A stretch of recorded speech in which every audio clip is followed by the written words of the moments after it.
বাসে বাসে রেষারেষি, করিমপুরে প্রাণ গেল মহিলার। যাত্রী তোলার রেষারেষি কেড়ে নিল এক প্রৌঢ়ার প্রাণ। রবিবার দুপুরে কৃষ্ণনগর করিমপুর রাজ্য সড়কের কাঁঠালিয়া এলাকায় দুই বেসরকারি বাসের প্রতিযোগিতার জেরে ভয়াবহ দুর্ঘটনা ঘটে।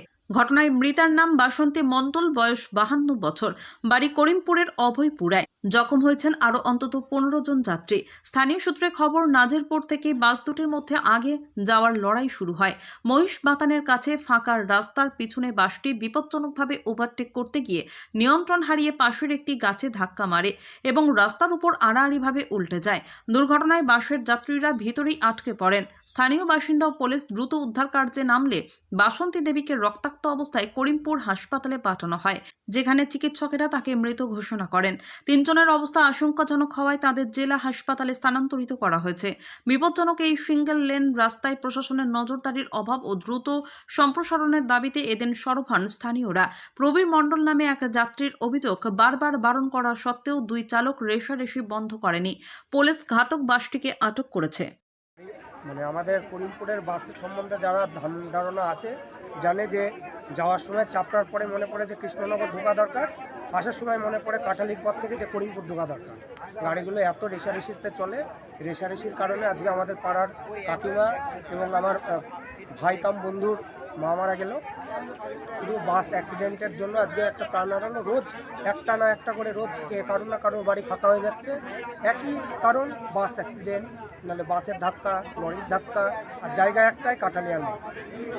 কিসের সময় প্রশাসন চেষ্টা করেও পাচ্ছে না, কারণ বাস মালিকদের ক্ষমতাটা একটু বেশি, কৃষ্ণনগর বাস ক্ষমতা, প্রশাসনকে পাত্তা এরা দেয় না।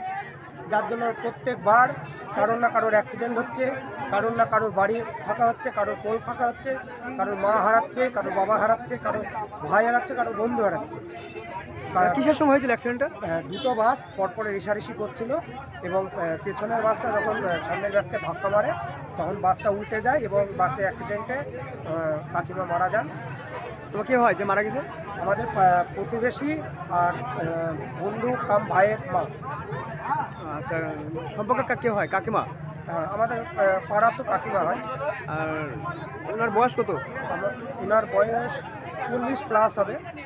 ওনার ছেলে 9 তারিখে সেন্ট্রাল ফোর্সের সিআইএসএফ মানে সিআইপিএফের সেন্ট্রাল ফোর্সের সিআইপিএফের সিআইএসএফে জয়েন করার কথা, সেই নিয়ে বাজার টাজার করে ফিরছিল এবং সেই আনন্দের মুহূর্তটা আজকে একটা দুর্বিষহ পরিস্থিতির সৃষ্টি হলো। আজকে ভাইয়ের একটা অকাল মায়ের চলে যাওয়াটা মেনে নেওয়া যায়, আর কিছু বলার ইচ্ছে নেই। তো এরপরে প্রশাসন বুঝবে। আর এইভাবে যদি করিমপুরের মানুষ মরতে থাকে তাহলে ভবিষ্যতে হয়তো করিমপুরের মানুষ থাকবে না, শুধু যানবাহনে থাকবে। তোমার নাম? আমার নাম রিতেন্দ্র বিশ্বাস, আমি অভয়পুরের বাসিন্দা। আমি শুনতাম গাছের সঙ্গে মেরেছে ওটা। বাসটা উল্টে গেছিল রাস্তায় পেছনের দিকে, যথাসম্ভব ধাক্কার কারণে। যিনি মারা গেছে ওনার নাম কি? ওনার নামটা, কাকিমার ভালো নামটা আমার এখন মনে পড়ছে না। করিমপুরে যে বাস দুর্ঘটনা কাঁঠালি মাঠে, এ বিষয়ে কি বলবেন আপনি? আমি যাই, সংবাদটা শোনার সঙ্গে সঙ্গে আমি ওখানে স্পটে যাই। স্পটে গিয়ে মর্মান্তিক দৃশ্য দেখি। আমার সঙ্গে সঙ্গে খুব খারাপ লেগেছে। আমার যেখানে যেখানে বলার দরকার সব প্রত্যেকে ফোন করেছি। তারপরে ডেড বডিটা নিয়ে আমি করিমপুরে এসেছি।